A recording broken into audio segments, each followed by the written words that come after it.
We're here because free speech is under attack. We're here because people are being convinced that socialism works. We're here because people are being judged guilty until proven innocent. We are fighting back with facts. This is not a safe zone, so buckle up, Buttercup. This is the raw, naked truth.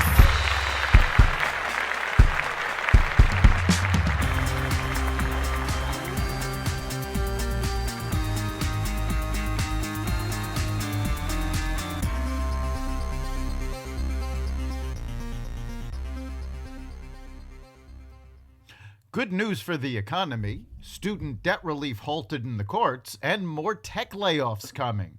Welcome to the Raw Naked Truth. I'm your host, Eric Lupkin, and here's the news you need to know. Some positive economic news. Gross domestic product rose at 2.9% annual rate in the third quarter after falling in the first two quarters of 2022. A stronger than expected performance that eases fears about an imminent recession. The 2.9% growth in the third quarter was revised up from the first estimate of an increase of 2.6%, which was issued last month by the Bureau of Economic Analysis. Economists had expected the revised number to remain at 2.6%, according to FedSat. Experts forecast the economy will grow again the fourth quarter, with the Federal Reserve Bank of Atlanta expecting an expansion of 4.3%. U.S. personal income also increased by more than expected in the month of October. The report from the Commerce Department said personal income climbed by 0.7% in October, after rising by 0.4% in September. Economists had expected another 0.4% increase. The stronger than expected personal income growth primarily reflected increases in compensation and government social benefits.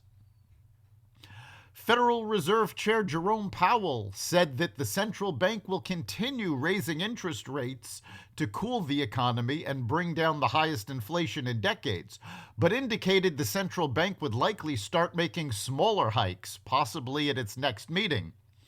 The Fed has made 4 straight three-quarter-point increases, stoking concerns that the unusually aggressive moves would push the economy into a recession. But Powell suggested in a speech to the Brookings Institute that the Fed might raise its benchmark short-term interest rate by just a 0.5 percentage point in December. We think that slowing down at this point is a good way to balance the risks, Powell said. Stocks soared after Powell's remarks. The House on Wednesday passed a bill seeking to impose a new contract on rail workers to prevent a strike that could devastate the economy.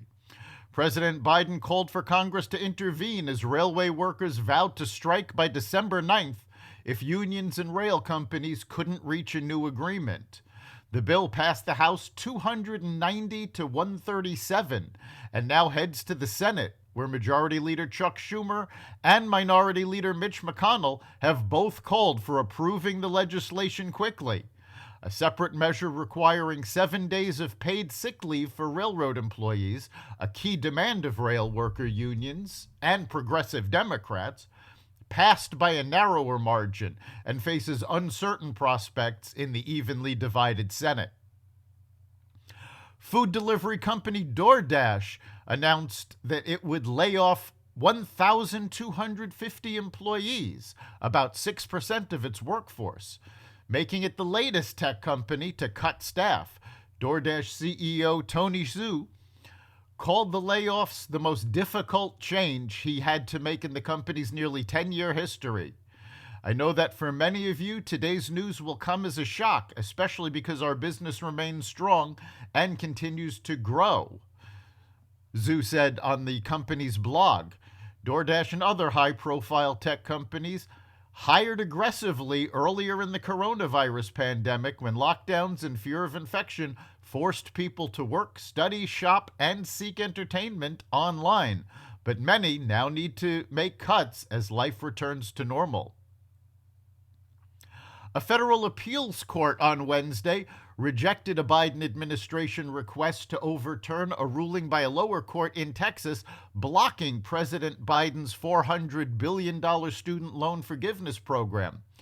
The brief order by a 3-judge panel of the New Orleans-based U.S. Court of Appeals for the Fifth Circuit set up a likely appeal to the Supreme Court. The High Court is already considering an appeal of a ruling by the St. Louis-based Eighth Circuit Appeals Court that also blocked the program, which offers $10,000 in loan forgiveness to borrowers making less than $125,000 a year and another $10,000 in student debt forgiveness to Pell Grant recipients. The Biden administration 2 weeks ago started notifying people approved for debt relief under the stalled program.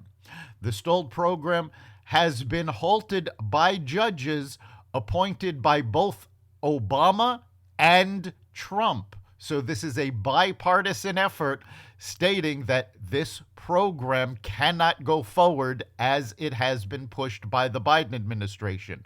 The reasoning for this is that the Biden administration lacks the ability to do this. It has to be done by Congress. That's the Raw Naked Truth.